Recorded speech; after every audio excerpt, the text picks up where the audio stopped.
BV, and yeast infections. I know y'all little girlfriends or whatever be coming to you like, babe, like, it feels funny down there. I don't know what that smell is. So I feel like it's something that a lot of girls don't openly talk about, but it's things that we deal with. And like, who wants to go to the doctor every time to get diflucan when you feel like you have that itch you can't scratch? Who really trying to do that? Who really trying to mess with monostat, that nasty creamy mess? Like, who really trying to do that? So I feel like when I was looking for a quick fix for like yeast infections, I was researching boric acid, and actually one of my friends told me about it, that she was using that because like I was telling her that I was like having chronic yeast infections, and or I was just like telling her that every time I get a yeast infection from like trying a different soap or like traveling and not having my soap, or like hair products, washing your hair in the shower and the water like rinses the product down there. And then we had the same gynecologist, and I was telling her like, yeah, every time I have to go to her, she takes so long, blah blah blah, and I'm just suffering waiting for her to call in the prescription. So then I found these boric acid vaginal suppositories. So I love these things.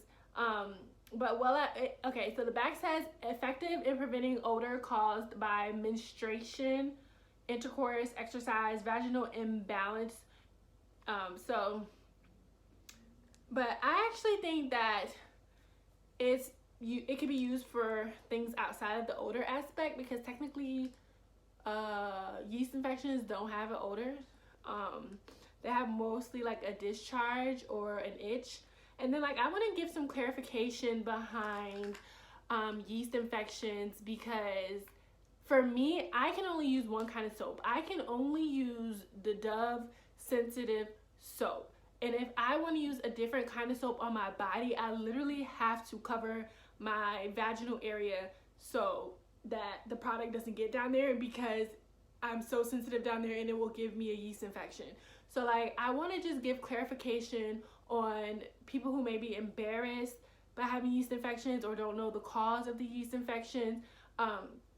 And that's the case for me. So it could be like something very simple like that. So don't ever let anybody like shame you, like your bae or somebody like shame you about like having a yeast infection. It could literally be from something as simple as that. It could be from detergent. I had that issue before. Like for me, I stick with the same products because I know what will mess me up. Like for example, if I'm on vacation, I'm staying in a hotel, I know not to use that body wash. And if I don't bring my Dove, and I just like, I'm just gonna use it, you know, I'm gonna try not to get none down there. No. The next day I'll have that itch you can't scratch.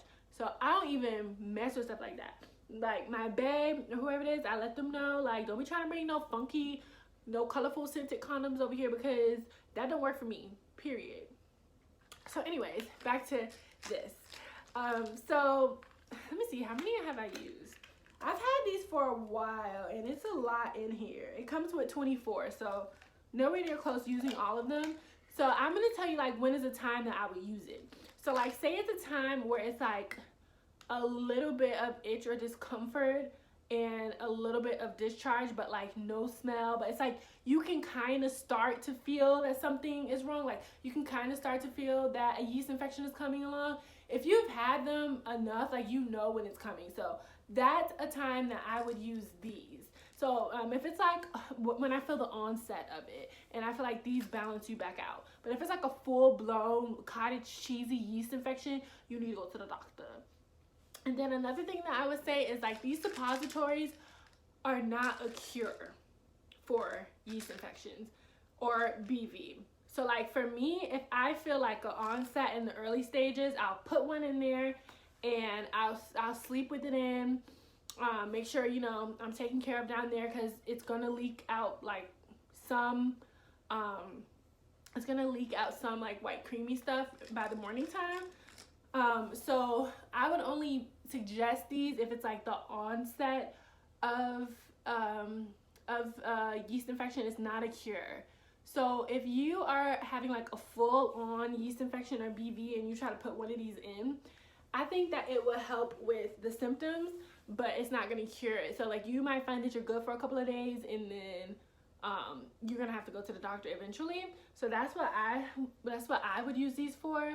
Another suggestion with these is like I would not use them back to back to back to back, because when you keep doing that, you end up messing up your balance to the point where like you don't know what's what, or like if you need this or if you need that, or like if it's yeast, is it BV, is this, is that, because you've used so many of them that it just messed up your balance. So so I've only ever used one like in a night.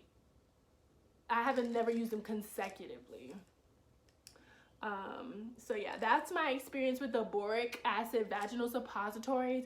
You can get these from Amazon, and I would definitely recommend them for like the onset of an itch, or if you think like it's a yeast infection. But once again, I wouldn't say that it's a cure.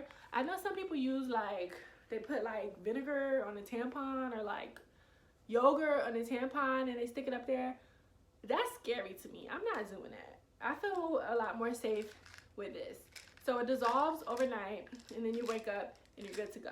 So these are the ones that I've used. I have friends that have used these, and you can get them off of Amazon. I have not had a bad experience with them, but it is not a replacement for going to the gynecologist.